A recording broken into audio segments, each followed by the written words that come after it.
Sonder, the realization that each random person is living a life as vivid and complex as your own. So I guess we'll start it off. Why don't you tell us about yourself? Um, well, man, it's not. There's not much to it. I mean, I'm a simple guy. I guess my friends think I'm a hustler because I work a lot. I mean, I was here 2 hours late, so yeah, it's all because of work, not any personal. But I have family, man. I'm very family oriented.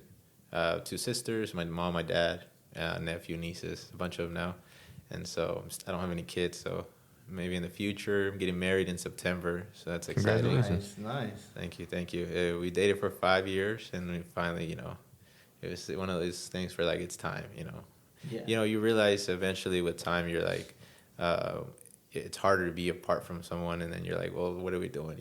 You just gotta go to our own houses, and then eventually you figure it out. You're like, well, you know, maybe it's time. It's time. Yeah. It gets harder over time. And Are you excited?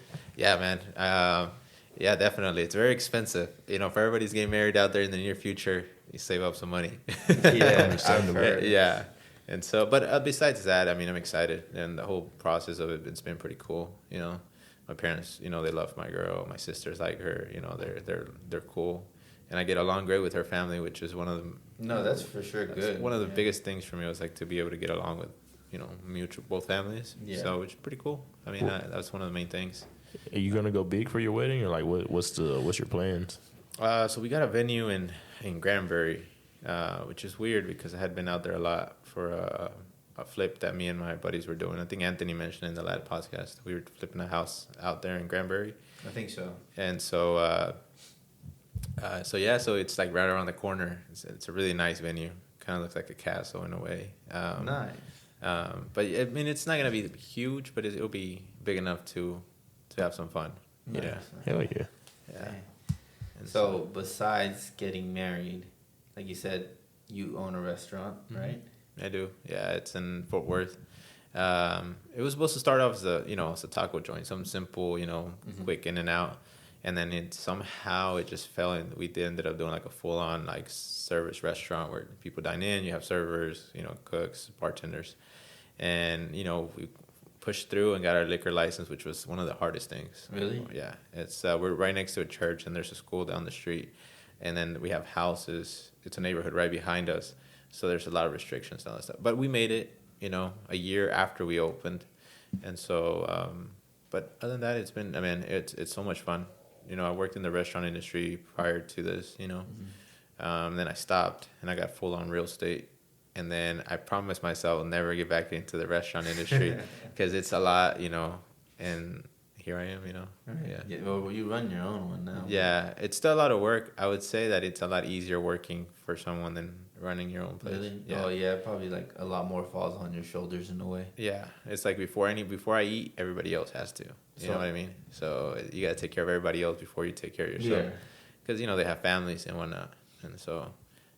That's definitely been a good journey. I'm glad I'm doing it with my family. My dad, he's the chef. He's just good at what he does. He's been doing it forever, so he's my right hand.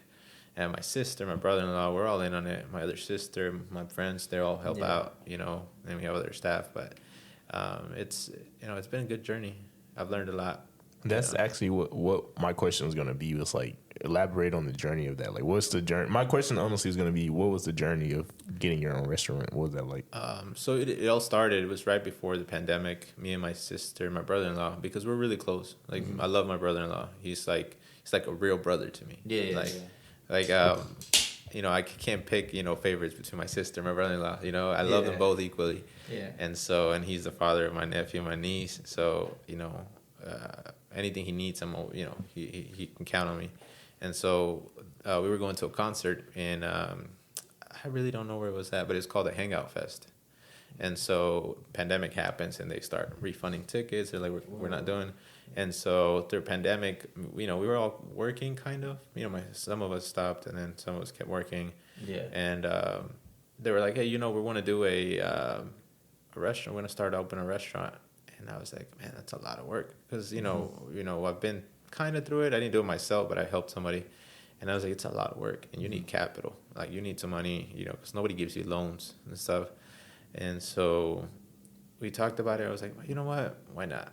All we're doing is sitting at home. Yeah. I mean, and then pandemic, it's gonna pass eventually. Yeah. You know, like the shutdowns and everything. So we went for it, and you know, here we are 2 years later, but we went through, you know, a lot of stuff. You know, shady contractors. You know, the city, the permits. You know, like everything that could go wrong went wrong. Yeah. And so, but I feel like because if you're like you're really united with your family and your close circle, like whatever's going on, you can get past it. Even when I felt like it was like I don't know what to do. There was times where I sat there and I was like I don't know what I'm gonna do next. I was like it's such a big investment. I was like it's gonna be hard to recover from it. And so if you lose it all, and I'm a Catholic and I believe in God and I know not everybody's religious, but I am, and so. I always leave it up to him. I was like, eventually you'll guide me the right way, and it'll take me to where I need to be. I was like, whether I fail or not, I was like, if I fail and it was a lesson, and if I don't, then good. It was meant to be. Yeah, It was meant to be, and so we made it happen, And then my sister, my brother-in-law, and my dad, they pushed, they helped out. I know I invested a lot of money into it, but I know the money isn't everything. It's the support. Like my sister, my brother-in-law, and my dad, and even my mom. She hates restaurants. She's like she hates working in them, and so they all helped out. Anthony, Edwin, they were there helping me put up speakers, tables. Like they were there when I was like from the beginning, and so everybody put a little bit of grain of salt into it, and it was pretty And we're here 2 years later, and it's business is good. That's what's up. That's pretty dope. It's a good ass taco. Yeah. It's Let me like, try you one brought too. us a taco. The meat's really good. Yeah.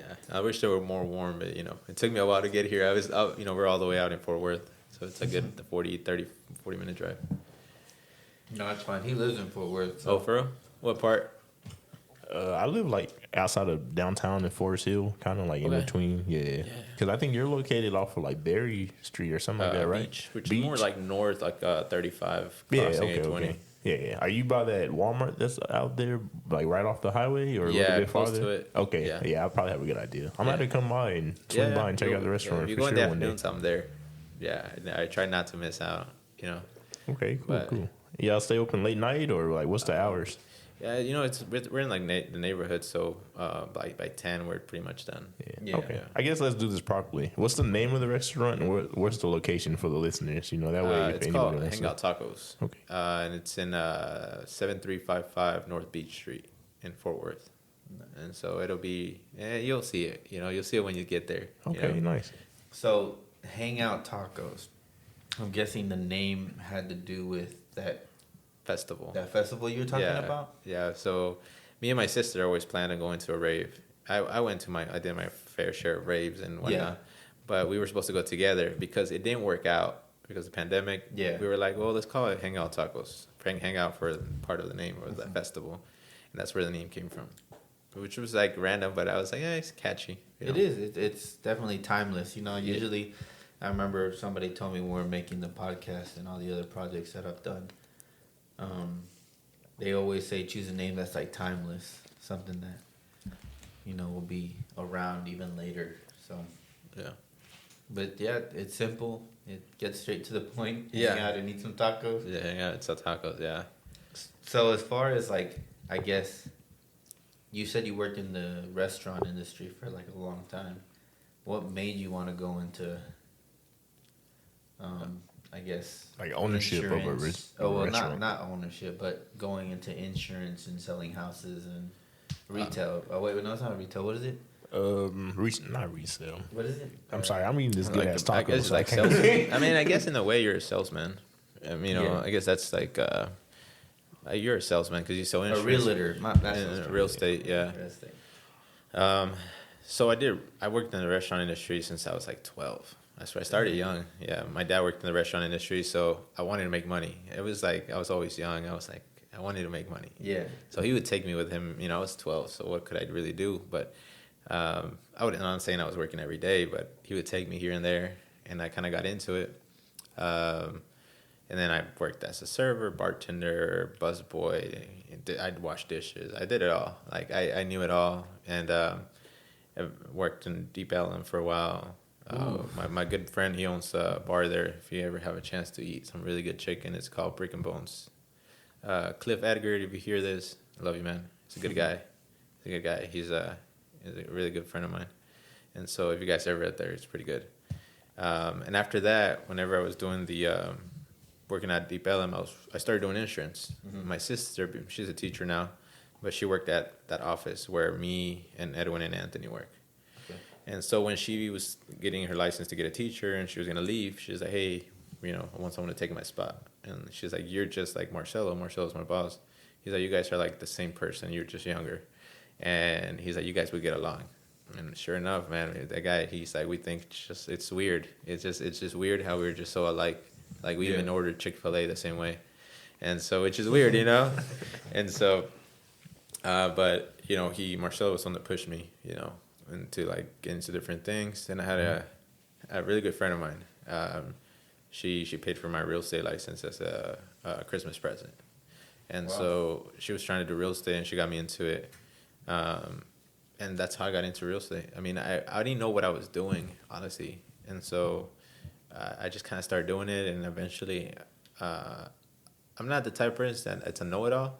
But like, if I don't know, I want to figure it out. Yeah. Like, it's like no matter what, I'll figure it out eventually. Yeah. And sometimes I just kind of pull things out of my sleeve just to kind of get through the conversation. And then later on, I actually do my research. Look it up and be like, was I right? Yeah, exactly. Yeah.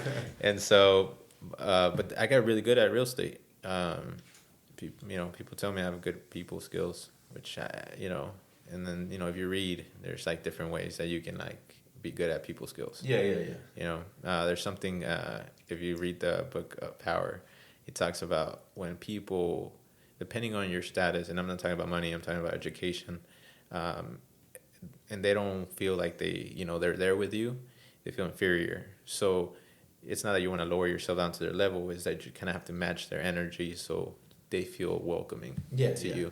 And so, especially with our clientele at the office, we have the Hispanic community, and my parents, they're immigrants, so I treat them like if they were doctors. There's no difference between you don't belittle or a plumber and a doctor. Like they're the same people to me. So you treat people, good, and they'll come back and they like you. And so that's one of the things that we've gotten good relationships there. gaining trust and stuff. The trust, people, they have my personal cell phone. Like they don't even call the office; they call my phone, or they'll text me and stuff. Like that's how close we are with my clients and stuff. And so, man, it's been a journey. Like I kind of jump back and forth. I try different things, and I really like real estate. It's a good business. This past month, it's been really good. It definitely helped out working at that office. It kind of just all kind of worked the way it's supposed to be. Eventually got Edwin into the office, and then Anthony soon enough. They're my best friends, so you got to look after each other. Which is crazy, like just working, because it's like y'all three in there, We just hired, Marcelo just hired a new girl, and she's really cool. She's one of my buddy's daughters, and she's helpful. She's smart. She's very tech savvy, so it really helps out. Yes. I'm not as tech savvy as the younger generation for sure. Yeah, grew up on tablets. Yeah, I didn't grow up on tablets, man. The only thing I had was a PS1 and I think a GameCube, so that's as far as I went, Plug in the cable. Yeah, man. Yellow, black and white, red and red. Yeah, I still had those box TVs. Yeah, those big box TVs. I slapped the top of it quick. That's crazy. I don't know how old you guys are, but I was born in 94. 95. 94. Yeah, so we're about the same age. You guys had that. You guys went through that generation. Yeah, of we know what's up. Yeah. Yeah, I see all my niece and nephews on their tablets playing Roblox, and I'm just like, what is going on? Yeah. Go outside, Yep. I feel like my mom used to get on to me for getting home, because I lived in apartments. I would go out and play with all my friends, and she wanted me in my house before the sun went down. And she would get on to me for, being out too much. They're too late. Yeah, and all I was doing was playing soccer or whatever, basketball. And now it's hard to get the kids out, which is weird. Yeah, no, that's true, though. They just want to be inside all the time. It's like the complete opposite. Generations, huh? Yeah. But, I mean, I guess, I don't know. Like, I feels like the only way to get kids is like outside is like sports now. You got to get them into sports early. Early, If not, yeah. like It's hard to get him they'll into. find cartoons and Netflix and stuff.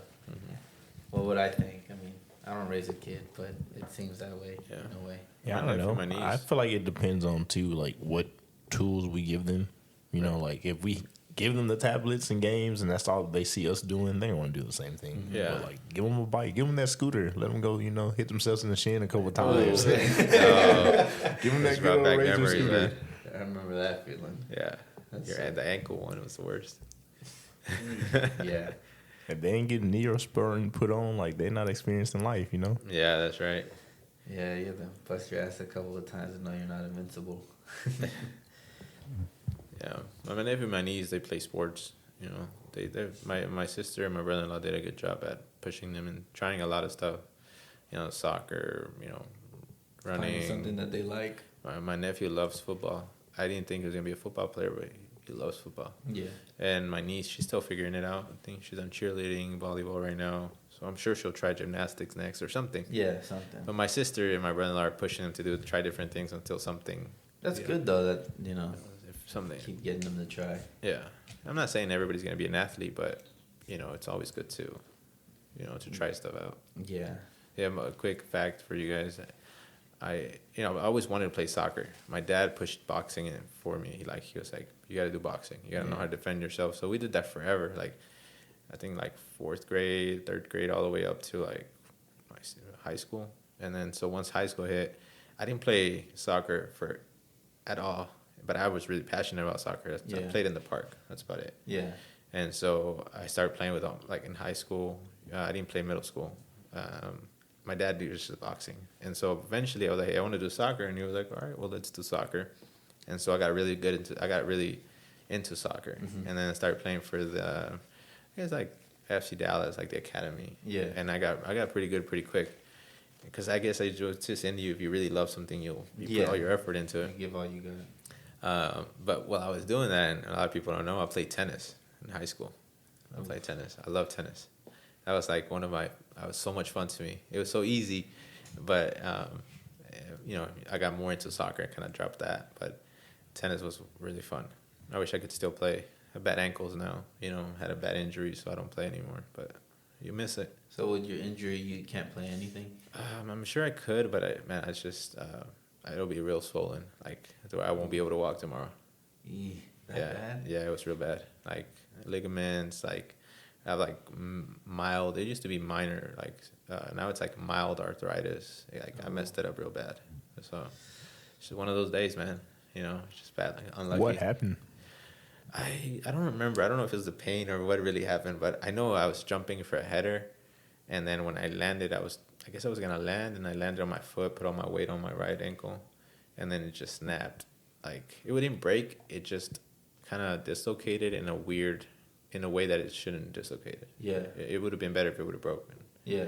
But because it was dislocated and it turned too much, like the right side, all the ligaments and nerves just like was just done. Like if you see a picture, and I'll show you guys here in a bit, you guys are gonna be like, damn, that's gross.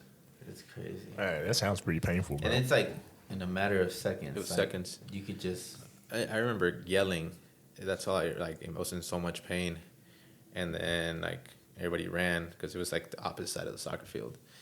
Yeah. My dad was there, and when was there, Anthony was there, Christian was there. Like they all played because my dad had the soccer team. Mhm. Like when I started playing soccer, my dad started a soccer team, and he kind of pushed us. I mean, we kept the name Arsenal. That was our team since like when we started to now, and then after that day, man. I mean, I touched the ball here and there, but I can't run. It's not the same. I can't run like I used to. Can't jump. Can't do leg day. I can't do that much weight on it because, it hurts. That fucking sucks, dude. So how does that like? I guess maybe too personal of a question, but personally, how did that affect you? Like something that you loved and you worked for so hard, just taken away like in a matter of like a second, like one jump. It was tough, man. Like even now, I still complain about it. I'm like, why me? Like why did it happen? Like that's my only hobby. That's my only way of like to kind of release the stress of all the work week and all the negative stuff. Would just like I would forget about it. like for like 40 minutes because it was indoor, 20-minute halves, I would forget about all the problems in the world. Yeah. It was just soccer. And so it's been tough, man. Even now, it's been what, over a year, like over a year and a half. It's been tough, and like I found other way to cope, which is probably not the best way, but it's definitely video games. I gotten really into. I play more video games now that I've ever played. I got really into FIFA again and soccer. Yeah. I tried Dead Island, and that was a really? really good game. I remember playing the other one in my PS2, like years. Will be the first one that came out. Maybe PS2 or PS3. PS3, yeah. Yeah, I think PS3. So this is a long time ago, and so, but yeah, I mean, I miss it. I miss the sport. I miss doing all that stuff. But as much as even sometimes I complain, I'm like, oh, it could have been worse. Yeah. I mean, maybe not that, but something else would have happened. Yeah. And so it was a good. It was bad for the situation, but it was good because it slowed my roll. I was doing too much. I was doing too much all the time. So it wasn't a healthy lifestyle. So it kind of slowed me down and kind of reassess everything and drop a few things that I was like consuming my life. You try to do too much, you don't. You get burned out. You get burned out. Yeah. So it really slowed me down and in perspective. Yeah. Yeah. So it was Definitely. like silver lining and everything. Well, that's good that you have that mindset, because I know for a lot of people that takes a huge toll. Like just losing everything is crazy. Yeah. Like I haven't really gone through that. Like my knee's bad, but it's like nowhere close to that bad, and that's like I couldn't imagine that. That'd be pretty crazy. Just like I guess pretty much like you had to change your way of like doing things in a way. Oh yeah, for sure. Definitely. I mean, I was in a cast for a while, and then crutches, and then I drove sports cars. So I mean, you couldn't race anymore. I couldn't even drive. I wouldn't get in because I had a boot, and so Yeah. I was like Ubering and everywhere.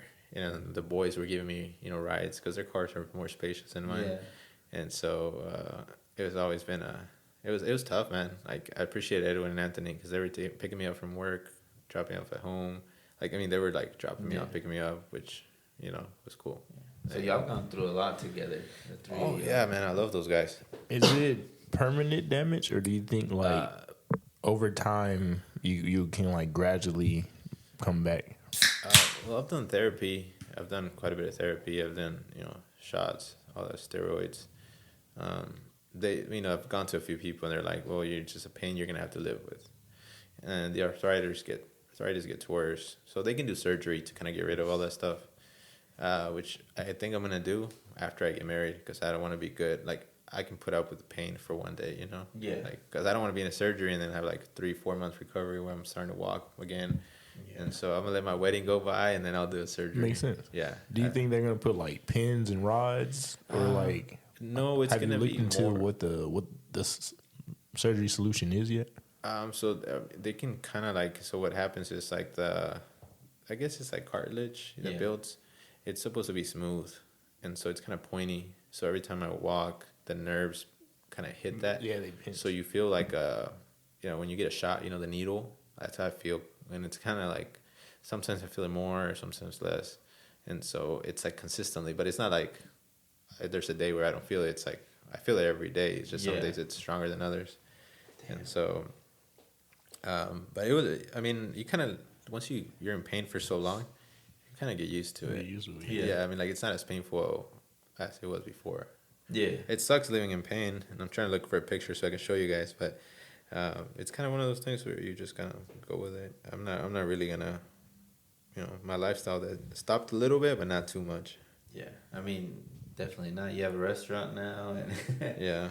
you have a new job and everything. Yeah, I remember when I first went back to the restaurant, I went back because my sister and my brother-in-law got COVID, both of them.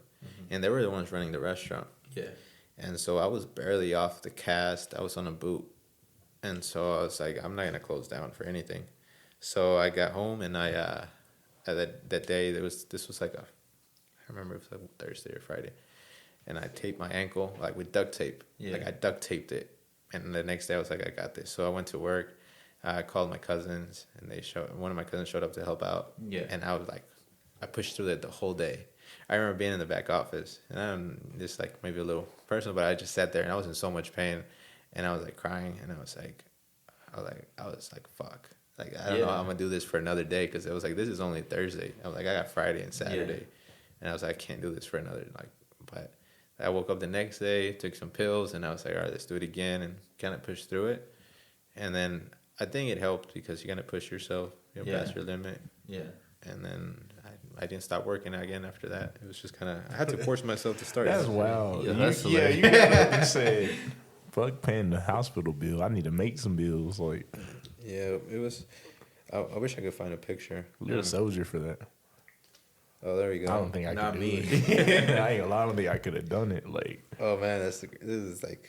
I'll show you guys. This was on the soccer field. That was my ankle. Oh man. Yeah. yeah, it looks like completely out of place. Yeah, it was like, this is like the hospital. I was out when this was out. They. Ooh. Oh, You it see looks the like the bone and bone is everything. almost like like a- through the skin. Yeah, through the skin. Ooh. Yeah. So it was bad. It's It like was you landed like nasty on your foot. Yeah. Did you get like contact in the air? Like, Yeah, I know there was some contact, but it wasn't much. It's like, but when you're in the air, a lot can anything happen, can yeah. like a little shove, you lose your balance in the air. Yeah. And I wish I would have just thrown myself on the side. I would have recovered faster from an arm than an ankle, but Yeah. you don't think it through in the moment. Yeah, especially Yeah, in the 'cause moment. adrenaline going, You're trying to trying make the catch play. yourself. Uh, So that being said, everything that's going on, what does happiness look like to you? happiness looks like a Sunday afternoon with my family. Yeah. That's what it looks like. It doesn't matter what we're doing. You can just be sitting on the couch. But I think like if I think back all my memories, there's a specific part, and I mean, you guys live here in Irving, so you guys probably know there's a park called the Northwest Branch. I think so, yeah. I don't know what school's by. There's a school right by it. But that was my park. We used to all go, me, my mom, my dad, and my sisters, and we used to play, go. And there's a specific part of that park where I remember being with my family. And that's like part of the, we didn't have much growing up. We weren't wealthy or anything. It was just, but we just had those moments, where we enjoyed, like there was nothing, that could take away the happiness. Maybe my parents, they were stronger because they knew what was going on with, bills and all that stuff, but they never showed it to where like, maybe at least I don't remember. To where it affected you. Yeah. Yeah, they did a good job at hiding it, whatever they were going through. Yeah. Which I appreciated. And I'm sure my older sister, she realized it more because she was older. Mm-hmm. But me being the youngest one, I don't remember much. I know we weren't wealthy, but You were happy. I was happy. So you would say you definitely have like good, strong family bonds. Definitely, yeah. Like I know that like the only thing that could like actually break me would be losing my dad and my mom. That would be it. I mean, I know it's life goes on, but that would probably be one of the few things that could probably put me out of commission for a while. No, it's just understandable, and that's very valid. Very valid. Yeah. Trust me. And so, I love my family. That's like priority. Like no matter what, anything else, like it's my mom, my dad. Right now because they're like, my sisters are married. They have their husbands, and I know they're being looked after. But right now, my parents are like, they're everything to me. So my main priority. I know I'm gonna get married and I'm gonna have my wife and kids eventually, but I'm always gonna look after my parents. Yeah, no, that's beautiful, man. I have a lot of respect for that. Appreciate it, man. Damn, that is crazy. That you could go back to those memories. Yeah. Like, I think I have some memories where I just remember being happy. Not on the spot, but I do end up catching myself being like, damn, I remember like doing that, and like everybody being there. So I can relate to what you're saying, but that's so crazy. Yeah. I feel like, I don't know if it's just me, but it's hard to remember. I don't know if it's like, I don't know if it's what we eat or what we drink, but it's like, like our memories are just blocked. Like I know specific things. Like Life's a bitch. Like a toy or Yeah. a ball they used to have. Yeah, but like I can't remember what I did last year. Like I'm trying. Like it's like foggy. Yeah. Yeah. I guess there's just some things that your brain keeps, Yeah. to remind you or bring you back to Or sometimes it's just like you have that memory, but something triggers it, and it's like I remember like Yeah. this moment or that moment, but it was kind of like pushed back because I just feel like we take in so much stuff every day. That's probably why it's just like, how do you sort and pick out what's important and what's not? Like, Yeah. So would you consider yourself a happy person? I would say, it's a hard question. Yeah. Yeah, I would like to say that I'm blessed, definitely. And I'm not gonna say I'm unhappy because that's not it. But there's definitely room for improvement. Yeah. I think I've been focusing a lot on things that aren't as important as they should be. As the things that it should be. And I think I've been too focused on just the grind or wanting to do something with life. Yeah. You know, so and at the end of the day, like all that taken away, like the only thing that's important is my close ones, my loved ones, and so I don't give them enough time like I should. So I guess if I could change that a little bit, tweak it to where I think there was a better balance, I think I'd be happier for sure.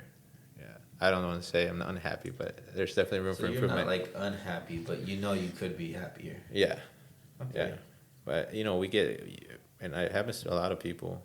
You get lost in the wheel, the hamster wheel, chasing for more Yeah. and more, and then it's hard to stop because like you stop, you're like I'm gonna fall behind again, and then so Yeah. you don't want to do that, and then it could be past traumas. You know, you had a, bad, you lacked a lot of things when you were a child, so you don't want to give that to your future kids, and so there's so much in there, and so I'm sure there's part of it in there, but it's tough to stop. It's Yeah. really hard. I've had these conversations with we're legally married, but we haven't had that ceremony yet. Yeah. So I guess she's my wife now. She doesn't want me to call her that until the ceremony. She's my fiance still. And so she's like, yeah, she tells me, she's like, well, you're in charge of your life, so you know when to stop and when to continue. And although we have these conversations a lot, it's hard to stop. Yeah, like because you're so used to just working and like Yeah. that's a lifestyle. Do you ever feel like you missed anything, like, or you could have experienced more, like? I don't think so. I mean, there's a lot of stuff that my friends did, that I wish I could have gone to or done with them. But I had a lot of good memories with the guys and with my friends and family. Like, yeah, Well, that's good. I had enough fun to where like I'm not gonna, and it sucks because a lot of people do it backwards where they're like, they settle down too quick and they don't enjoy the youth. Exactly. And then they want to do it later on in life. And then when you're married or when you're together with somebody, and then conflicts start because of that. And I see it happen a lot with people that I know. And it's just like, kind of doing it backwards. I'm not saying it's wrong. Everybody to each their own, but it's you don't want to, there's friction there if you start wanting to go party and stuff. Yeah, because I know a lot of people who, they're like older now, especially at work. They're just like, they've worked all their life and they miss so much.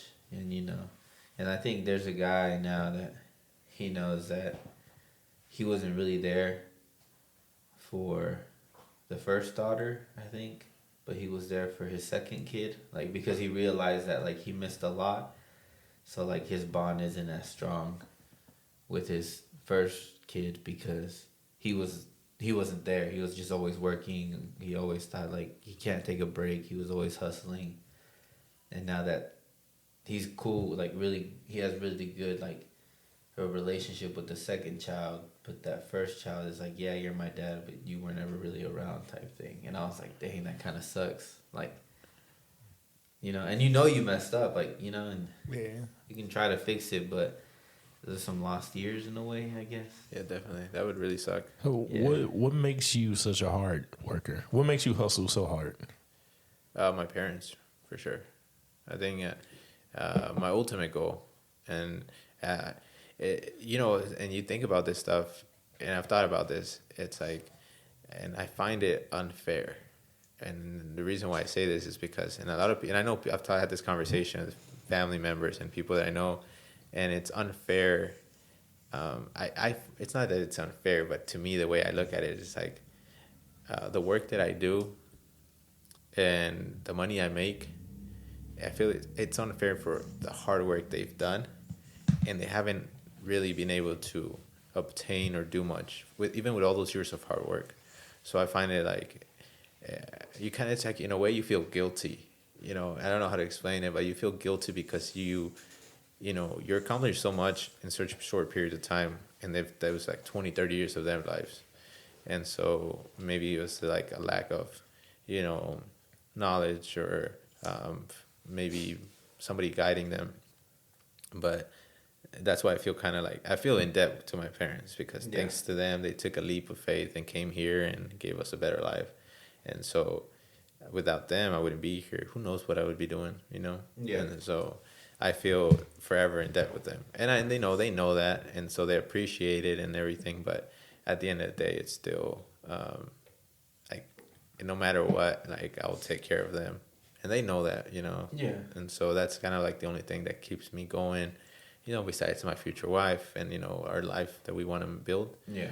I just want to make sure that when they get old to the point where they can't work anymore, You got that. that I got them. Yeah, like no, I that I know understand that I completely. won't struggle, because I don't want to put my family and my personal life at stake, you know, and then I don't want to feel guilty for not helping my parents. So I need to do what I have to do now to be able to have that peace of mind in the future. Yeah, I got you. Kind of like what you said earlier. You're trying to make sure everybody can eat before you can. Exactly. Yeah. And that goes farther than just the restaurant. Yeah.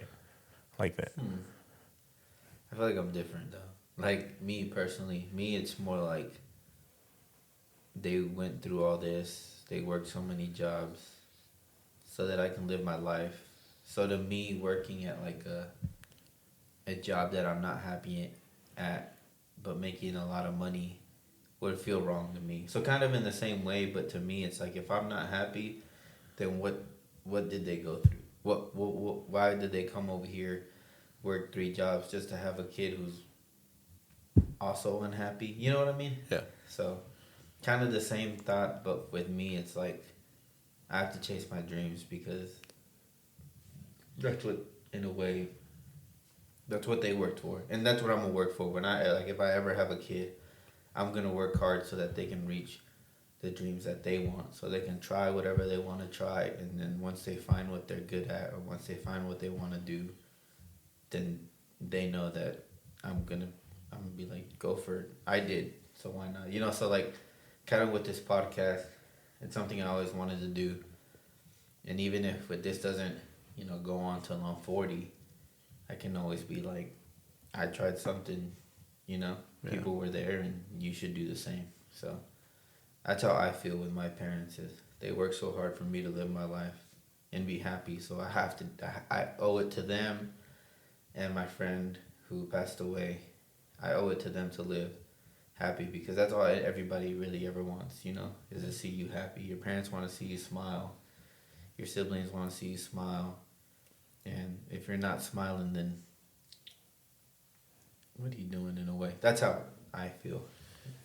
It's, if you're on TikTok or on Instagram, same thing.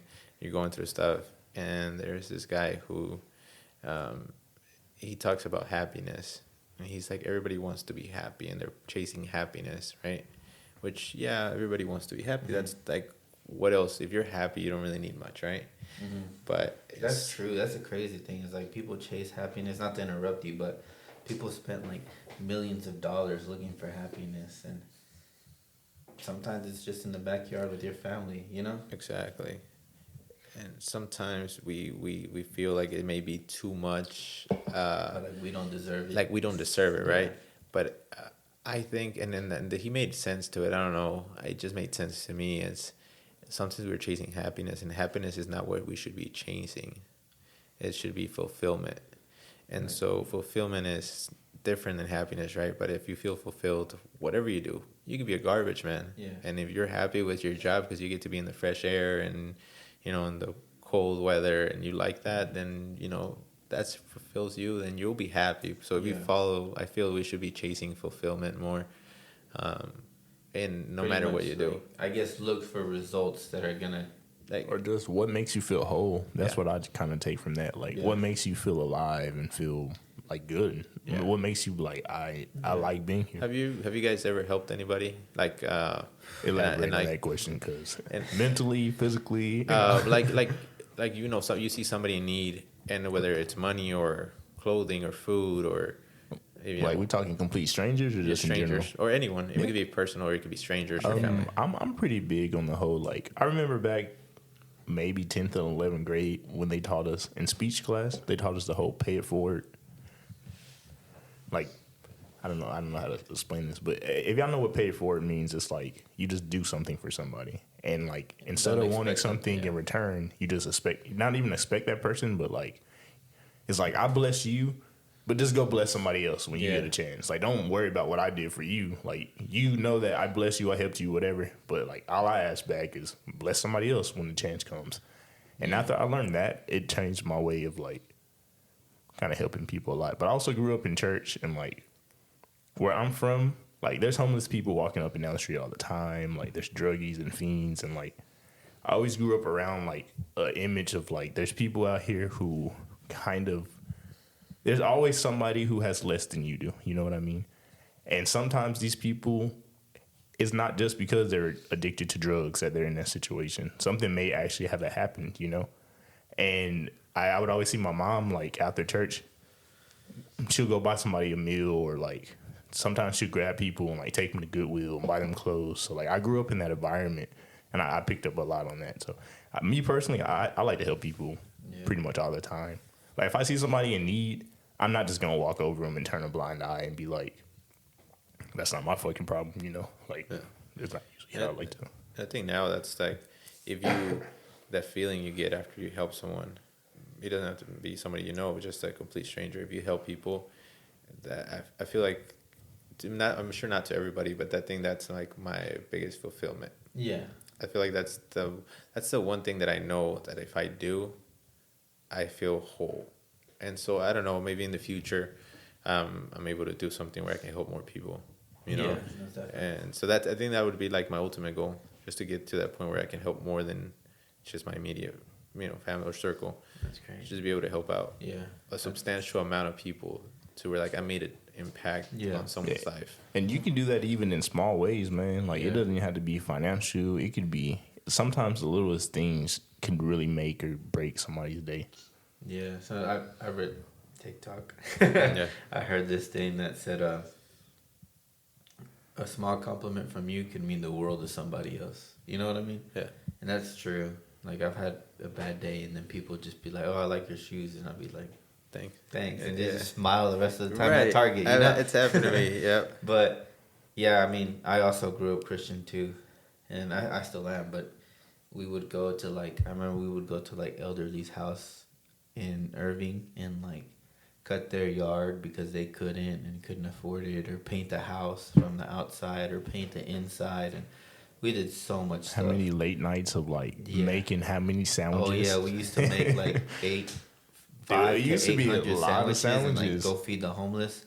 Wow. We did so much. We just be in the church in the all night, group, everybody pick a station and. But it's crazy when and you've probably experienced this, but it's so crazy when somebody comes up to you and it turns out you've been helping them the whole time and you didn't even know. Like, they were on the brink of I've had somebody come to me and be like, I was thinking of ending it all, but because you came back into my life and brought all these people, because we were streaming at the time, they were like, I feel like I have something to live for. And it was out of nowhere because I didn't do anything special. I was just being myself. And I always introduce people to new friends just because I think my friends are cool and they're nice, and I think everybody should meet them because they're gonna fuck with them too, because I fuck with them, stuff like that. And when they told me that, I was like, damn, that just blew my mind. Like I said, I wasn't doing anything. I mean, all I did was talk to them and support them when they started streaming, and it just when they told me that, I was like, yo, that's I didn't even know what to say. I was like, man, look, as long as you're still up and running, I'm gonna be up and running. So, you know where to find me. And now he works with me, but it's just I didn't know I was, and same thing, like you said, just being nice could completely change somebody's day, And I didn't helping somebody mentally and somebody that and especially since you're very family oriented, I'm sure you've helped your family a lot. And it just feels I don't even know what it is. You're happy, but at the same time you're You're like in between. Yeah, you're like in between. Like, you know, you did something good and you didn't even know it. So, should you even take credit for it? You know? Yeah, Or, if like, you feel kind of guilty for even acknowledging that you know take credit for it because you're like it's unfair in some way. That's the yeah, way I see it. I was like I feel it's unfair, you know, because sometimes you get blessed more than others, and you know to me it's like you're grateful for it because you can help out more, but you wish that everybody was blessed evenly. yeah, And so it's kind of like a weird kind of guilt that you can yeah, carry. Yeah, I think that's what it is, and but you know and one of the things that I do believe in, and I've told this, I think I've told this more to Anthony because I feel like Edwin, he's more reserved. I don't know if you've talked to him and met him, he's more quiet. He's yeah, very like, yeah, yeah. And I love the guy to death, but he kind of annoys me sometimes. He's like my brother too. yeah, He's very like quiet, and he's like he thinks about what he's gonna say like before he talks. He's very good at it. So if you ever talk to Edwin, if he says something, he means it because he thought about it. Very good, yeah, very well. But Anthony, and I'm like, hey man, whatever you want to do is like you can do it. Like Yeah. that's one of the things that's like in our countries. You know, I'm not saying it's impossible, but it's a lot harder. Here, I feel like you want to do anything, like you can get up tomorrow yeah, and go open up a lawn service, you know, with your name and just like finance all the things you need to Yeah. do. You know, you can start it. Like it's just them things. that's true. Anything is possible, and you know it sounds very cliche, but like, literally, No, dude. Yeah, I recently just posted like a quote because I try to put motivational stuff on the Sonder Sesh Instagram just to keep people going through the day. And it's just we're capable of doing more than we even imagine. You know, like would the younger you ever see yourself owning a restaurant? no, I don't think so, not at all. I I don't I don't even know what my younger me would think. Or I don't think I was thinking that far ahead. Yeah. I was just kind of enjoying playing soccer. That was Yeah. it. That was my goal. I don't think I knew I wanted to do something with life and everything, Yeah. but I just never really figured out what my plan was. Yeah, of course, we never know as a kid, but I always think that I always think like if I could go back in time and talk to myself when I was younger, like what would I say, or would they even be happy? Like, would they be like, "Wow, that's real cool," or they be like, "Damn, we didn't do this, but that's alright." You know what I mean? Yeah. Like would I be disappointed in myself, or would I be excited? I feel like those are the only two things. Yeah, I feel like as long as you know, I think the younger you, like if the younger me was here, like he's sitting right across from me, and you know, you have your things that are important to you, Yeah. like whether it's your dog or your mom or your sister or your best friend, as long as you're taking care of what's important to you. It could Yeah. be a goldfish, you know, I mean, it could be whatever, but as Yeah. long as you're taking care of what's valuable to you, and if somebody tells you, are you doing your best at Whatever you're doing.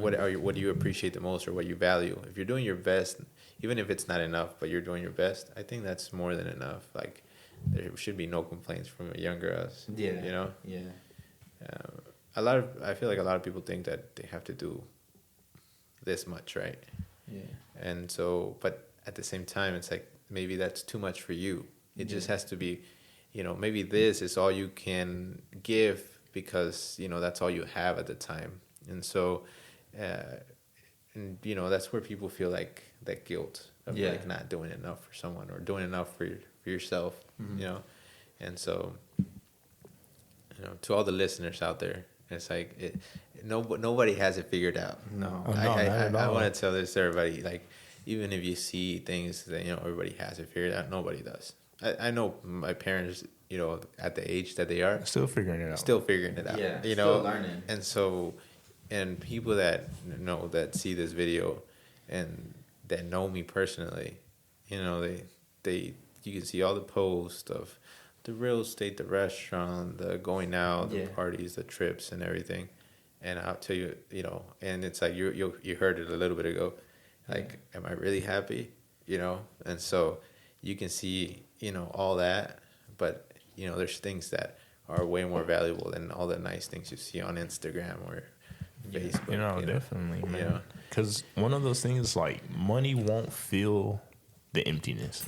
Definitely. Like, as they say, like money can't buy happiness. I feel like it's true. Yeah, money would make life better, no doubt. Like, but Easier. if you have holes or emotional trauma, money ain't gonna fix that shit.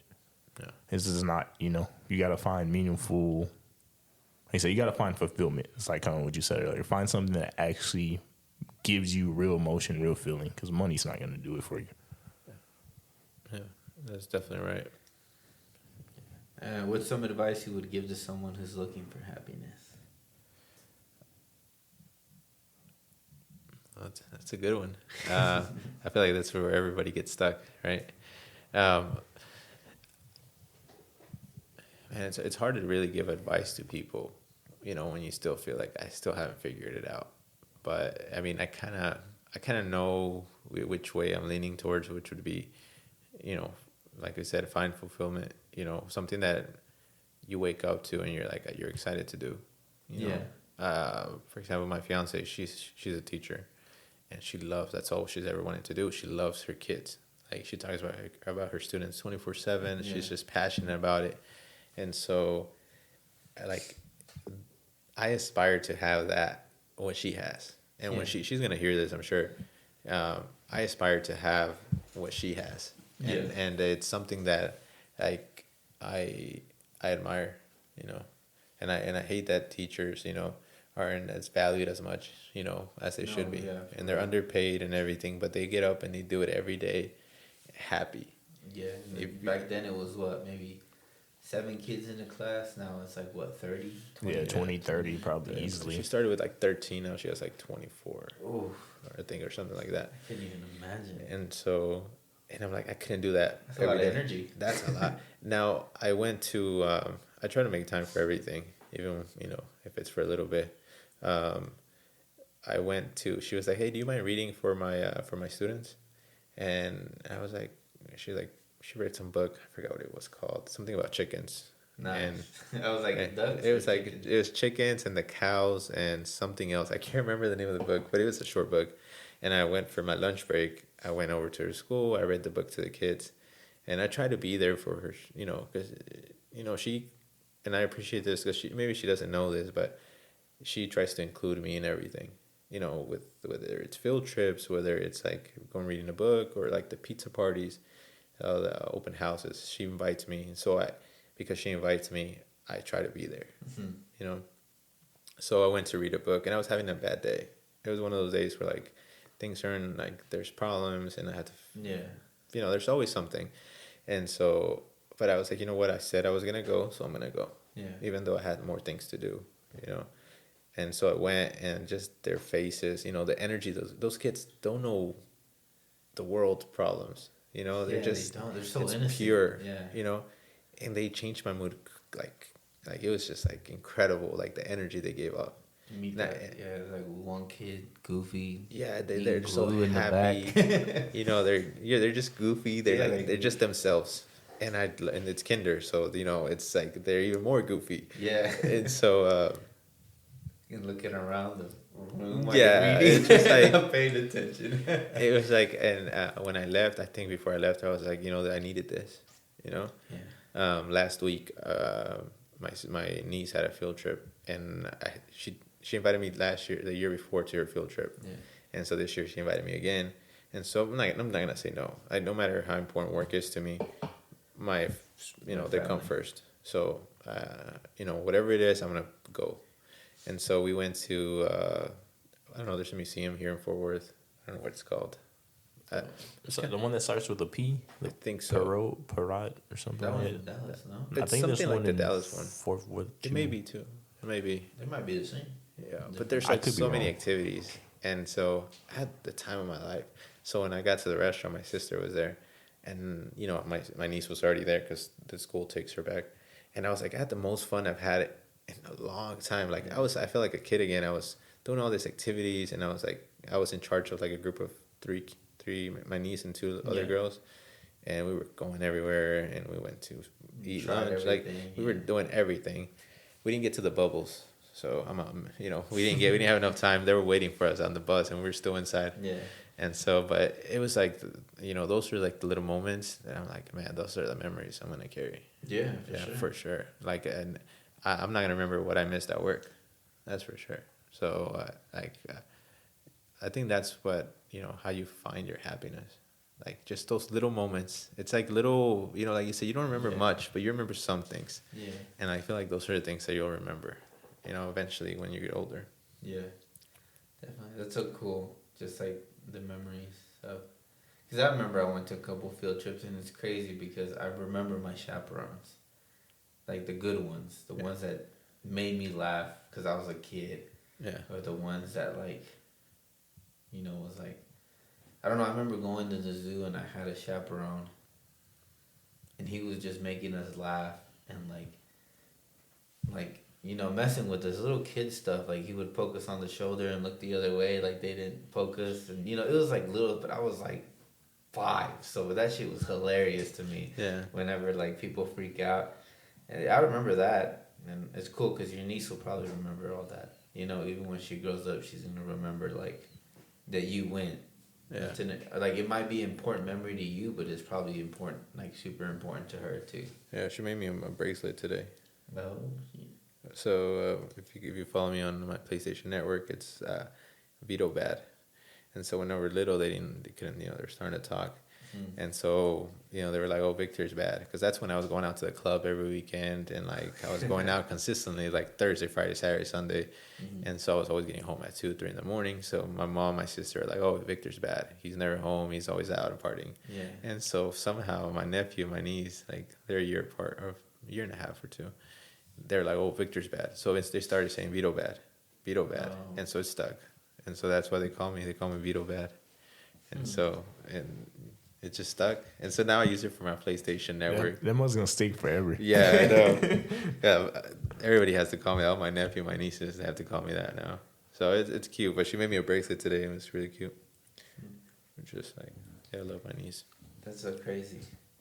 That's damn. You're really family oriented. Oh yeah. Because it's funny. So we're talking about with Ant, and whenever we're interviewing him, he's super family oriented as well. But he's more friend oriented because he's more like, you guys are everything to him. I'm sure they are to you as well.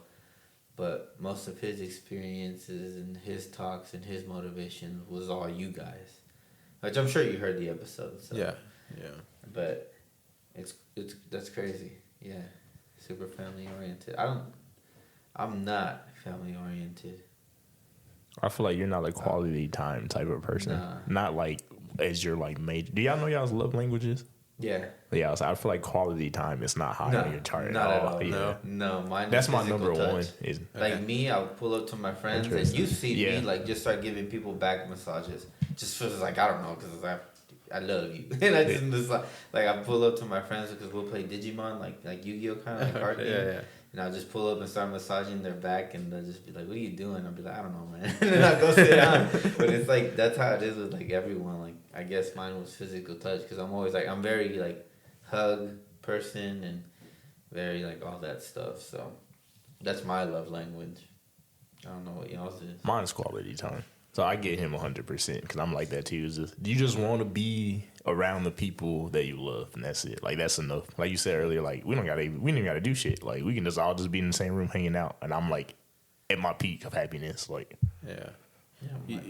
And I mean, I read way too much sometimes. I don't read books. Let me tell you this. I don't read books. I read articles, short, scripts or whatever, but I don't like reading big books. Yeah. It's like I get uninterested pretty quick and I get bored and I just like, I have a bunch of books, but I don't finish them. I'm the same way. If I'm reading a book, I'm gonna fall asleep, dude. Yeah. Like but if I'm reading like an article and like, I'm the same way. Yeah, I can hear the audio, and even then, depending who's reading it, then because there's some voices that are very monotone, and you're just like, I'm out within like a minute, and so It's a good way to sleep. when I'm driving, I've have a few that I listen to, but if everybody feels like you feel disconnected from the world, because sometimes you may be with all your loved ones, but you're like there, but you're not there, and I don't know if anybody, so scary. It's so scary. a lot of people go through this stuff, and I feel like to a certain point, I feel like that, and it may be stress, bad diet, bad sleep, like there should be a lot of things.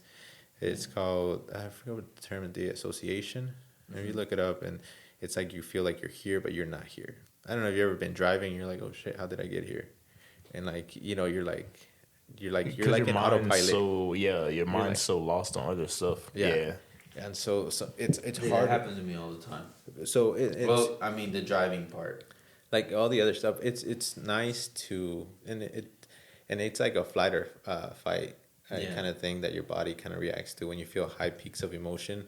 You kind of shut down and you kind of like, you can't you don't want to react to it, and so yeah, it's hard. A lot of people go through this and don't even know what it is. Like I'm 27. I just heard about this. Yeah. And so now I'm like, oh, it makes sense. A lot of things. If you have a bad diet and you don't sleep right, and you have a lot of stress, it's like just bound to have. It's like the perfect combination for most people. And if you really think about it, most people are doing three things.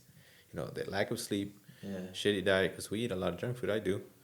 And then you have stress because you have work, and you have a girl, or you have, brother, sister problems, and so That's why the job I have now, I'm like super happy and blessed because I can leave work bullshit at work. Like it doesn't come and affect me at all whatsoever. But I'm the opposite of what you said. When there's a lot of action and everybody's really hype, I'm really hype and I'm about the action.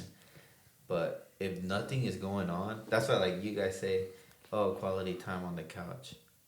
That's great, not for me though. Only because like if we're just sitting on the couch and not doing nothing, I'm like, I'm going home. I'm gonna go do something. I can't. I'm gonna have to like constantly be doing something. But I'm the opposite. But that's crazy that you say that because I had like sometimes you catch your family members doing that. Like you'll all be laughing and they'll just like be zoned out. Yeah. And it's kind of scary because you're like, what's wrong? Like, you good? Like, what's going on? And then, sometimes they don't want to talk about it or sometimes they do. But I guess I'm the opposite. If there's a lot of energy and a lot of hype, I get, like, ecstatic. Like, through the walls, be bouncing off the walls. But if there's nothing going on, I'm just like, I got to go. I got to go do something. yeah. I always have to be productive or sleep. It's like my two things. Bro. If I'm not doing something, I'm My sleeping. man's a lion. That's funny. Like I used to love watching anime and like reading manga, but now like with the podcast and all the videos and all the projects and everything that I'm trying to do, I don't have time. But it's a good way. Like sometimes I'll be like, damn, I wish I could watch this, but I'm extremely happy that I don't have time for that in a way, like because I don't know, like building a staircase to where I want to get to kind of thing. So, Yeah. Like recently I deleted TikTok. I had to because, man, Yeah. my phone time was like I remember one time I had to get an episode out. I got home. I was like, I'm gonna get on TikTok. I lay down in the bed, get on TikTok for a little bit. And there's 2 hours between when we practice soccer. So I get off at 4 and I have till like 6. And I like on TikTok and then it was like 5:45 and I was like, what the fuck happened? And I got nothing done that day. And then that day I was like, I'm deleting this. Like I can't. I was so mad at myself. So Yeah. yeah, I had to delete it. Sadly. That's some good self control. Yeah. I still have it. Yeah. I never downloaded it, so No. So I was like, I'm never gonna download it, and I was like, well, I have Instagram, so it's about the same thing. And so, which is kind of, but you get lost in TikTok. Yeah. I don't really use it. I don't know how much I've used it now, but I know it's because I'm busy. I'm sure if I had more, more time, I would be on it consistently. Yeah. On the Instagram one, they have Reels, so it's pretty much still TikTok. Same. It's right, yeah. But Just don't click I on went through it and liked every single motivational speech I could find. So now as soon as I get on the Reels, all I hear is some motivational shit. And then I can't be looking at this, and I'll close it out. And if it's good, I'll send it to the Sonder Sesh page so I can upload it on the story later so people can hear it too. But I liked it on, so now that's all I get. That and Theo Vaughn, which he's crazy. But I knew I was going to get on it, so I had to find a way to make it pull more myself productive. out. Yeah. Because I knew I'd be forever, bro. It's like using social media properly instead of this. Oh yeah, for sure. And it reads what you search, so you kind of get the same thing. Yeah. Yeah, so I had to mess with the algorithm to stop myself from doing that. You hack the system. Right. So I guess you're grateful for your family and your parents, right? But what are you committed to? Are you committed to them? Are you committed to becoming the best you? Are you committed to? I think it would be I mean, I guess I'm committed to my family, my friends. You know, they know that I'm sure they can count on me. They know they can count on me if they need me. I'm not the type of friend that's like, and I'm sure they figured it is by now, but I'm not the type of friend that's gonna be like, hey, do you want to get up right now? We're gonna go to a bar. I'm gonna be like, hell nah. Like I'm too old. I mean, I'm 27 now. I don't want to be doing that shit. Like, I'll go if for like there's like a birthday or it's like something major. But if it's just for like the heck of it, now if and we've done it with my friends, they all go over to my house and we have beers. You know, we just all just That's that quality time. yeah.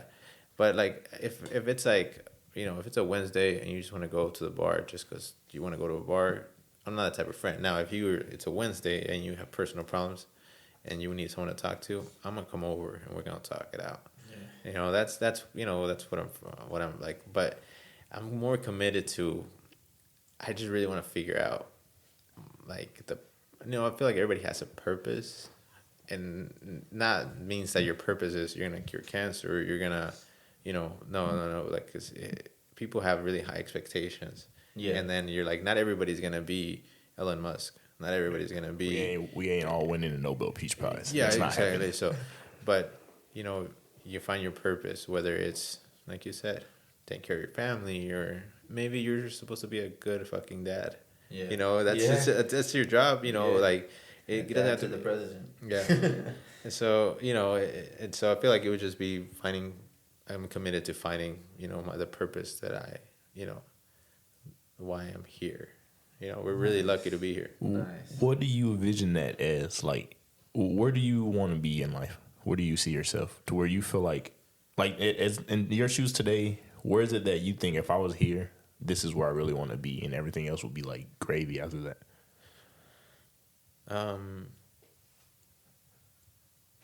I think the moment that I think it's like I said earlier, and I don't want to keep repeating it. Like I don't want to sound like it's super repetitive on it, but I think the moment that my parents don't have to work anymore, and they're well taken care of, to where like they don't need anything, and they they live a fulfilling life, like they don't have any necessities. That day that I can provide for them at that level, and knowing like, oh, you know what, you don't have to work anymore, don't worry about it. Yeah. You're taken care of for the rest of your life, however long it is. I feel like that's the day that I'll be at peace, and I'll be able to. Not that I enjoy my life more, because I enjoy my life, but I'll feel more just relaxed. Like I would feel like a weight off my shoulders. That would be a huge accomplishment for me. And I'm not there yet. I've been working really hard for as long as I remember, but I'm not there yet. I want to. I would say I'm like halfway, and so I'm getting there, but it's still there's a lot to do. Yeah, of course. I mean, like you said, we're young. We're not. Yeah, I just hope I can get, to where I want to be, and they're still here. That's it. I don't want to, I don't want to leave, and I didn't accomplish it. Yeah. Because I would feel like I would fail, even if it's not a failure, but I would feel like I didn't do it on time. So. Yeah. Yes. Damn. I gotta say that's something that you might have to come to terms with to kind of lift that extra weight off your chest already. And I'm in those shoes, honestly, right now. My pops passed going on 2 years ago, but I was the same way. I wanted to make sure, like, they were good, before their time came and everything was good, and it didn't go as planned like that. And you're right. You're 100% right. I felt like I failed. I was like, all that time I wasted, all the money I wasted, all the times I did some bullshit when I could have done this, could have been the factor that changed all that, But at the same time, it's kind of like you have to accept that, like, maybe it wasn't meant to be that way. Or maybe there's more to the picture than, we kind of see it linear. Like, I bust my ass, I'm going to get here, and everything's going to be good. But sometimes the roadblocks push you the other way, But it is definitely something that's very possible. So, I'm saying this in a way of, like, don't let it weigh you down, and definitely don't beat yourself up and feel like I have to accomplish this. Because it's a lot of stress. It is, for sure. Because every day, every night, it's constantly in the back of your mind, like, I need this because this is what I want, and this is I feel like what's gonna bring me my happiness. And if you get to the point where you can never accomplish that, it's like a weird void of like, like damn, what could I have done differently? But at the end of the day, it's not your fault. You know what I mean? I'm sorry to hear about your loss. No, thank you. Yeah, I mean, I guess, I don't know your perspective, but he also grew up with your parents pretty much being grandma and grandpa already. Yeah. Like, he grew up with his niece. So his parents were already older. So that's why I guess the need to have to take care of them. I don't know how old your parents are. They're probably grandma and grandpa now, but when he was born, you were already an uncle. Like, pretty much. Damn near, yeah. Like 4 years later. Like, yeah. So, like, I'm pretty sure your need of, like, I need to take care of my parents because they're old. Yeah, the top like, really instant. felt like it was ticking, Yeah. And like I felt it completely, man. Every day, even me, I started working. I was 15 at fucking Six Flags. Like everybody else is playing sports and having fun, going to the movies after school. I'm like, I gotta go to work, and people look at me like I'm crazy.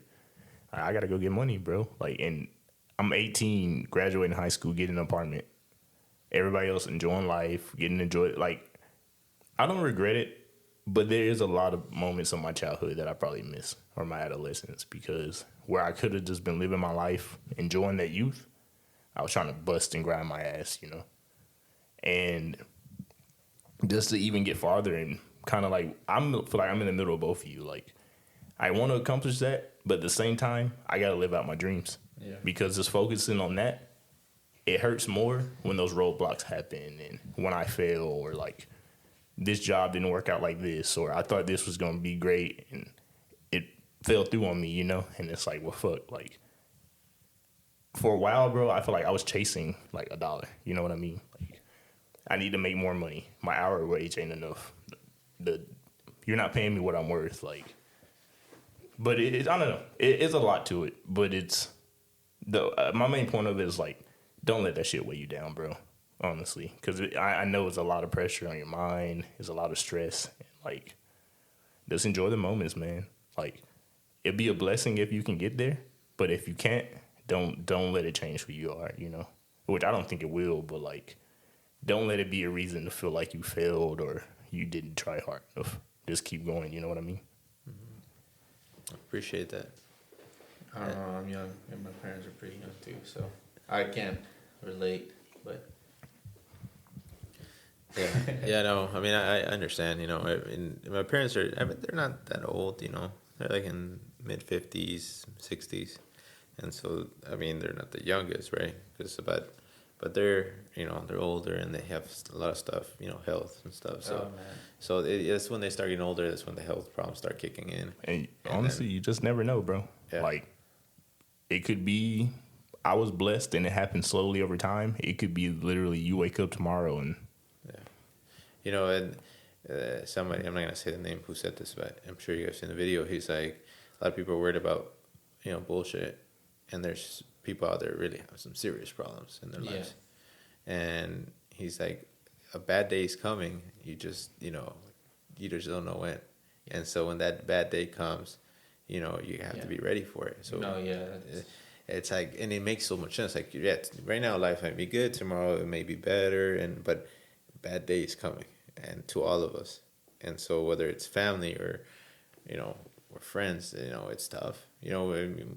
We had a friend, and we weren't that close. We were for a while, and then we kind of drifted apart. And then one of my friends, she committed suicide right after high school, and it was tough. Like, it was tough because I was like, I didn't know what death was at that point. You don't. And so I didn't realize how severe how big that was, right? Yeah. And so, like, whenever that happened, it kind of opened my eyes to the world, and so it's tough, like, you don't really, I don't know if but, and so even like you feel guilty for not answering phone calls from that person that, called you, and so you go back and you're like, could I have changed something? And it weighs heavy on you for a while.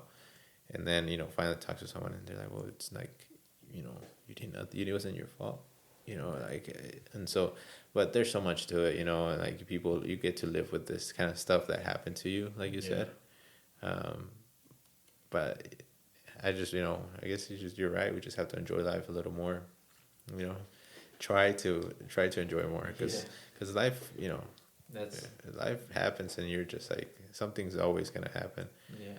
And there's always some next problem in life. Exactly, bro. Yeah, and Exactly. that's that. I always sound like He a hit the broken nail on the record, head with but, that one. my friend did that. That's why Sonder Sesh is even a thing.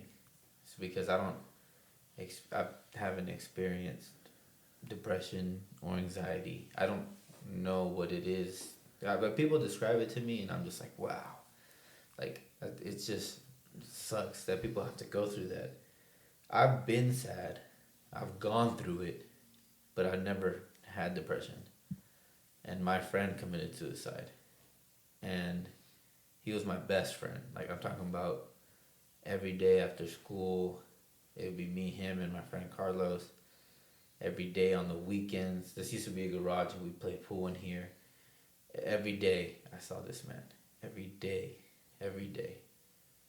And it got to that point to where I guess like there was times before where people had to wrestle with him to get the gun out of his hand. Like, but you know, a bad day was coming. Like there was gonna be, we all knew that there was gonna be a time that we weren't gonna be there. We weren't gonna be there to wrestle the gun. We weren't gonna be there to get the knife, you know, or however it may happen, the pills. But it doesn't hit until it happens. And like you were saying, you can't prepare yourself for that. Like that bad day was the heaviest I've ever, it didn't even hit me instantly. Like I went to the hospital and he was on a bunch of machines just trying to keep him alive, and it was just like bandages on his head, and like nothing could prepare me for that. But it wasn't until like it took me about I think 3 to 2 years, dude, to finally like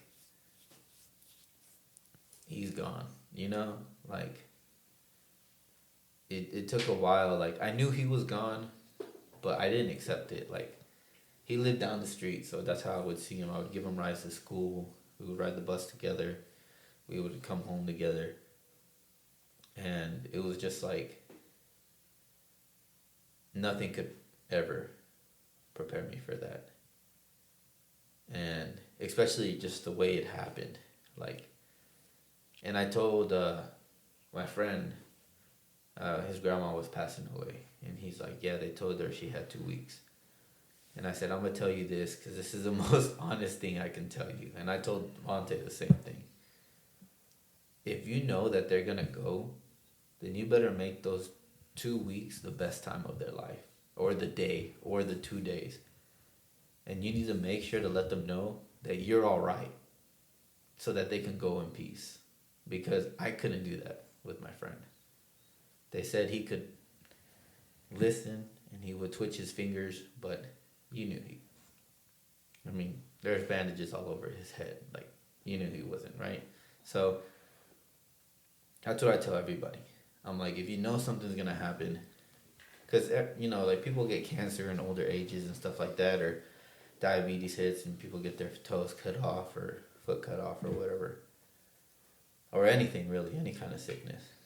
Like, if you have time with those people, and it's a good thing that you're family oriented, because I know you're going to give them the time and you're going to be with your family. But there's a lot of people who, they take that sorrow and it's like, dude, they don't want to see that.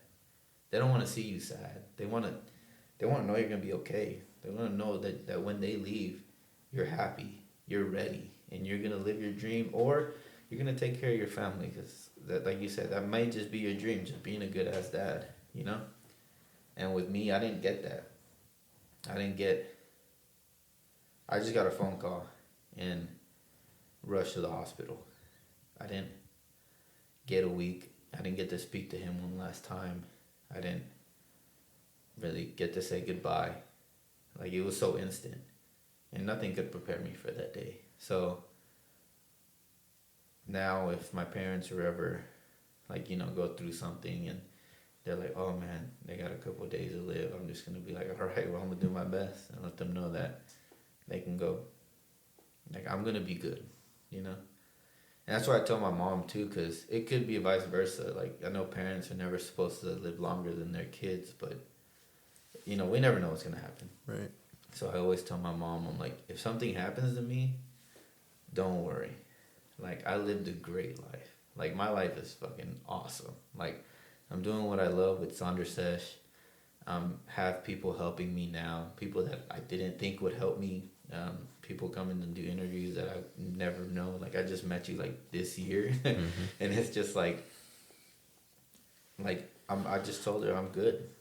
Like, I'm good. I'm good to the point to where I know that if something was to happen to me, after like a few moments of grieving, Bonte will continue to do this. Same thing with my brother, to do his music, and everybody else. So, I guess a little rant, but if something ever happens, make it the best fucking time of their lives, man. Time is invaluable, man. Yeah, because my It's really grandpa, all we got. has diabetes, I think, and I remember one time he told me this, and I don't know if he was for real, but he was just like, hey man, if I'm in the hospital and I'm dying, like, bring me a big burger and a beer. Like, man, I want to go. You know what I mean? And it's just like, sometimes that's just what it is, Mm-hmm. But there's my little rant. I mean, Yeah. I'm sure, like, with your friend committing suicide, you know, like, it just happens, and it's just like, you're not ready. The news is never. Yeah, no, I don't think anyone could be ready for that. Yeah. I mean, especially that way. I mean, it's so, I mentioned that I work in Deep Ellum. His name was Ian. He was the manager. He was one of the nicest guys I've ever met. He was like, I don't know, man. There's people they're so full of energy. Mm-hmm. They're just happy people Yeah. that like just radiates off everyone. Yeah. And he, this he passed away. He would drive a motorcycle. Somebody hit him after leaving the bar. You leave a bar late, and we didn't hear from him again. Like, he left on a Friday night. He doesn't show up Saturday. He was missing. And then start looking for him, because he would never miss work. He's the one in charge. Yeah. And we find out he was in the hospital. Well, he died instantly, but they take him to the hospital and all that stuff. The time of that.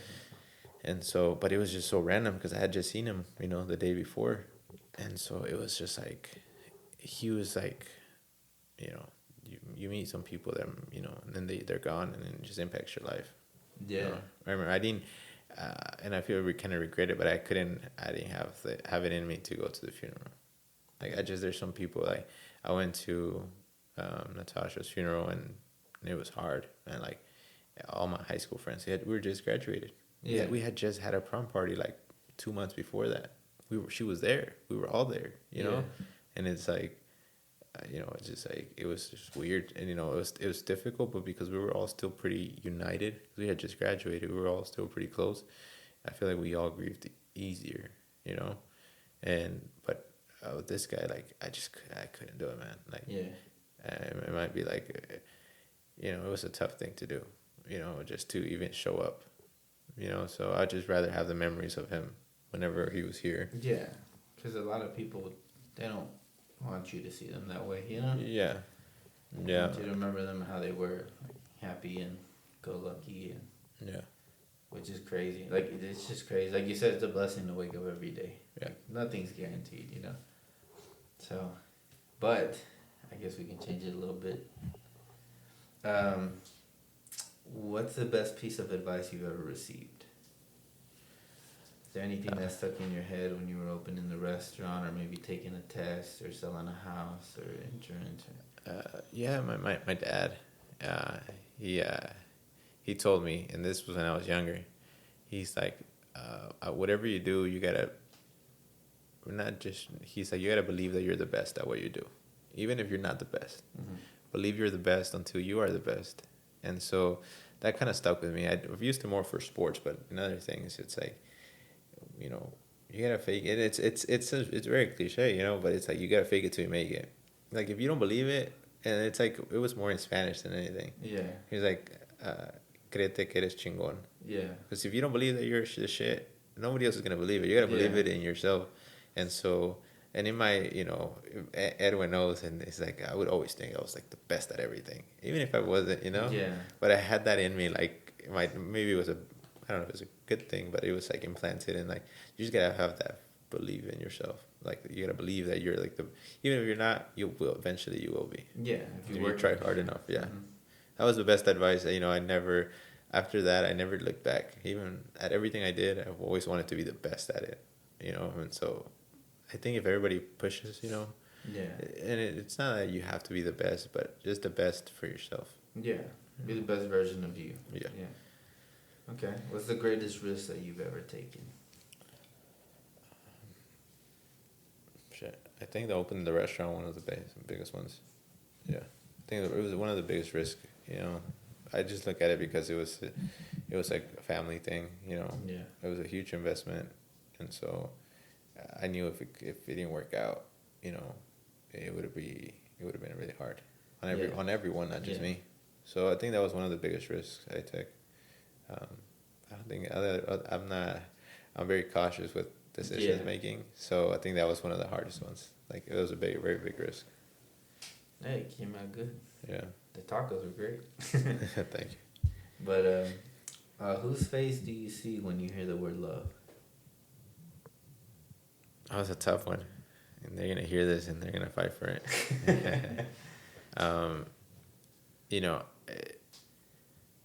I didn't know. I mean, I know love, right? And I love my mom. I love my dad. I love my fiance. I love my sisters. Like I love my friends. But I think of my nephew and my nieces. It's weird because like as humans, we want to look after ourselves. You want to look after your personal interest. Mm-hmm. You're like, oh, I want to do this for myself. But, with my nephew and my niece, like, they're the ones I'm more close to. I have another nephew. I have another niece. Because I'm always working, I haven't been able to interact with them. They're younger. Yeah. But the first two, they're older. I was able to grow up with them kind of in a way because I was like in my early 20s, I was like my teens and my 20s. Mm-hmm. I was able to be with my nephew and my niece a lot more, the older one. And so like when I hear love, I just think of their faces. Yeah. Because like I know, I would use myself as a shield. Yeah. To for anything, if anything was to even be close to danger to hurting them, like I would give up everything. I would give my life 100% without even thinking about it for my nephew, my nieces. So that's when I hear love, it's like you put something else before yourself. If you can put that person or before your own life, I think that's real love. That's. And I'm not saying I wouldn't do it for my fiance or my parents, but but definitely the kiddos, yeah. That's like I never thought I would say that because I was very selfish as a kid. I was very like I would look after myself and I just worried about myself. I know I cared for my family, but I was always like, I wanted to buy a car, I wanted to do this and the shoes and all that stuff. Yeah. And as I got older, you kind of just like. Don't get me wrong. I love cars. I mean, I love cars. Like that's never gonna change. That's one of my guilty pleasures. But now it's like I would rather put that aside and put. Yeah, we grow up. I guess everybody grows up eventually. Yeah, it's crazy. Yeah, man. Like you'll see me. I'm maybe before, but I'm not very big on like clothes and shoes and stuff like that. Yeah, I wear Converse. That's my go-to. Chucks. You can't go wrong with Chucks. Classic, yeah. Old school. Yeah, old school, yeah. You Work for everything. Yeah. You can wear a blazer with Chucks and you'll be looking good. You're looking good. Yeah, it's true. Alright, and then last question. Where's somewhere you always wanted to visit? Somewhere you haven't gone?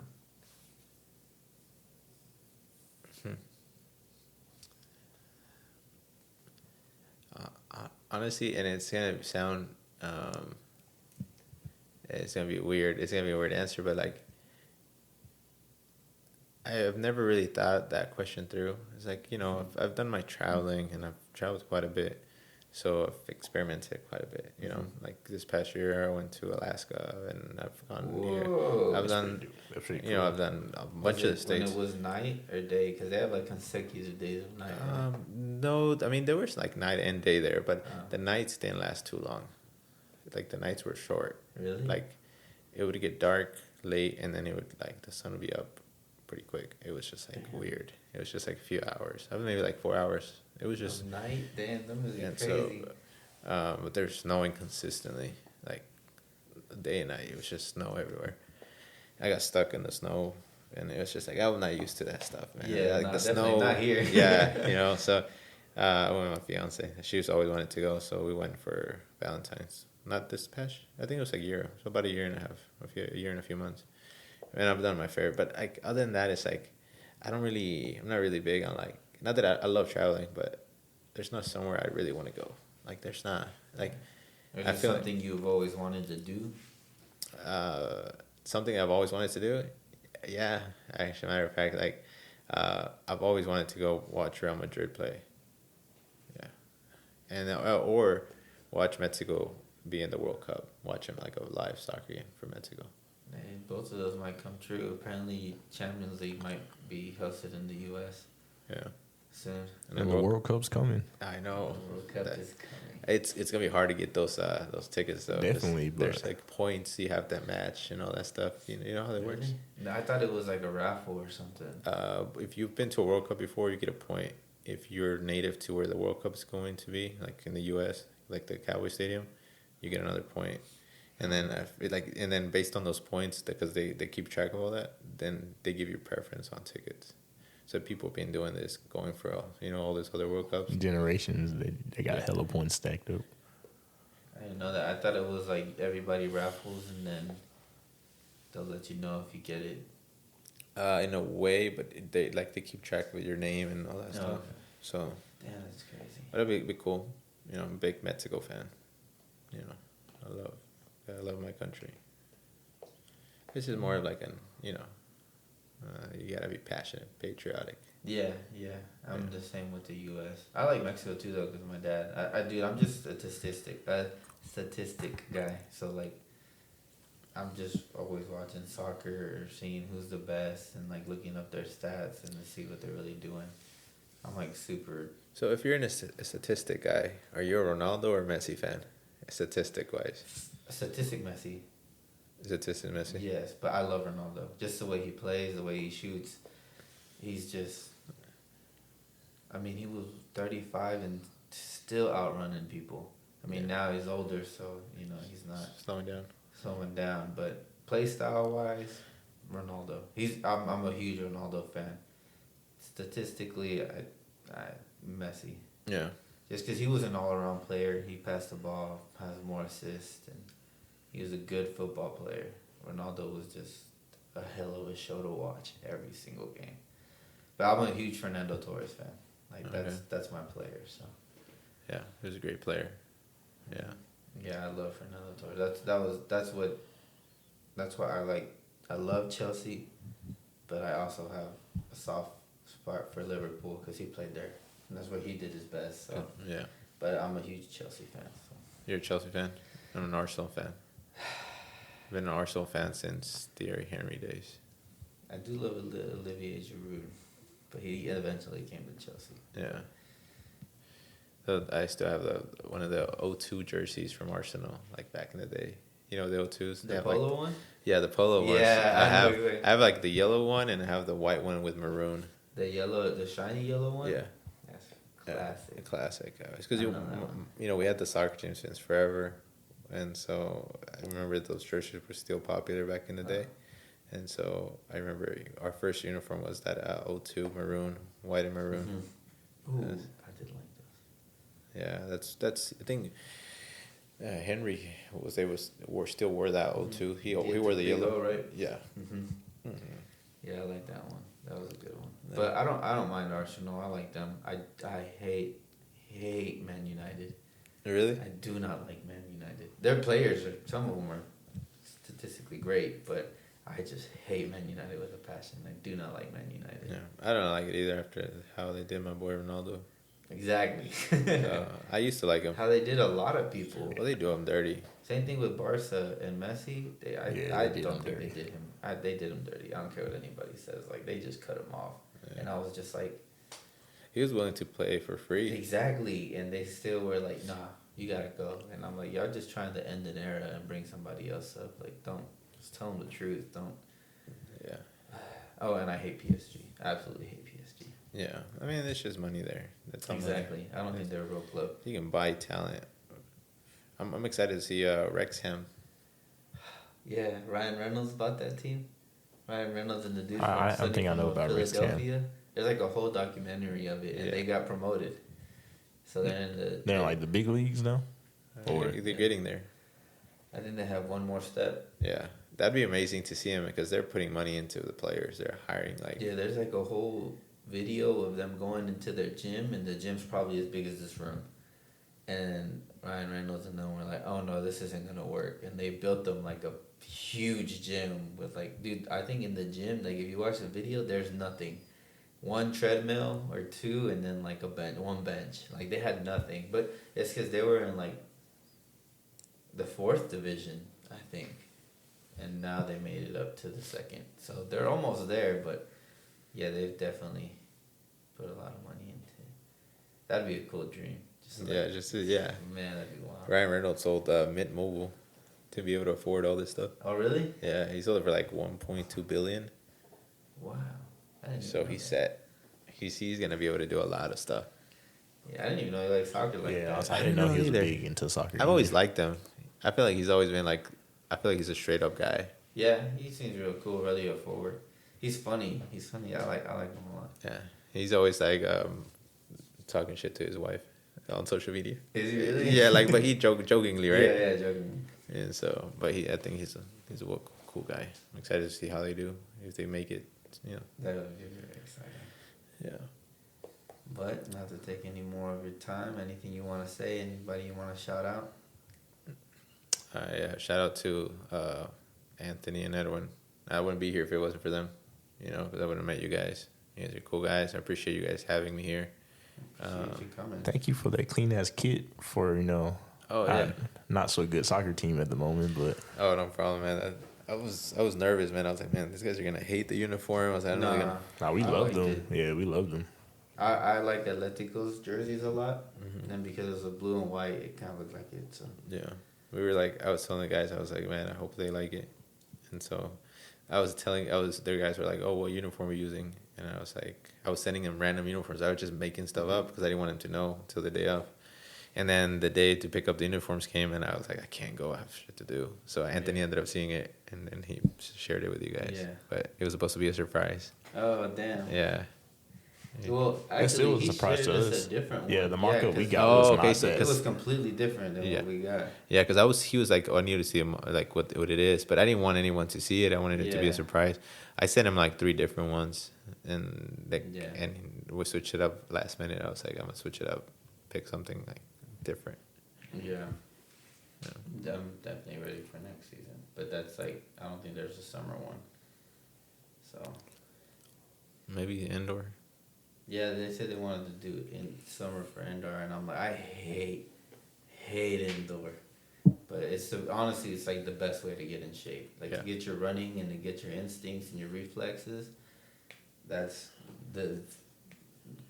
better than running at the park. So Yeah, that's probably the best way to do it. I'm excited for you guys. I'll try to go to more games this time. Yeah, we need a coach because I don't think I'm cutting it out. I don't think I'm cutting it. But it's gonna be fun either way. Yeah, as long as you guys have fun, that's all that matters. Yeah. No, we definitely had some fun. Yeah, Yeah. it was a good times. I mean, I went to one game and it was funny. Oh, my son, Edwin got a red card, right? Christian. I mean, not Edwin, sorry, Christian, yeah. I was like, I had to walk him out of the field. It's always a good time with Christian. Me and Christian are like the same person. Really? Yeah, we're like, I'm more chill. It took me a while, but we're literally like the same person. Like it's weird because like I'm more calm now, but I had a really bad temper playing soccer sometimes. Like I would get heated pretty quick. Yeah. And so it was never a good thing because like I would always leave our team with a man down, for some dumb reason. Man. So they hated me for that. But eventually, it kind of, cooled off a bit. Just kind of took Yeah. emotion. But we're literally like the same person. It's Yeah. just weird. And he knows it. We have short tempers. That's funny. All right. Anyone else or anything else you want to say? No, I just appreciate you guys having me. Let the people know who you are one more time. My name's Victor. I'm the taco guy. Hanging Right. out Tacos in Fort Worth. Y'all check them out. And also the agency. It's Marcelo Compone Agency and I Realty. There you go. All right. Oh, last question. Burgers or pizza? Definitely burgers. Damn. I gotta go with burgers. Why? Oh, you gotta grips, man. Oh. You gotta go with grips. What's your go-to order? What do you like on your cheeseburger? Jalapenos, cheese, no pickles, 86 pickles. But 86 pickles. Yeah, That's what the code. The kitchen lingo. I counted 85. No, man, I hate I hate all the pickles. Like, yeah, I love pizza, but I'd rather have a burger, especially from Graves. Damn. All right. All right, grits it is.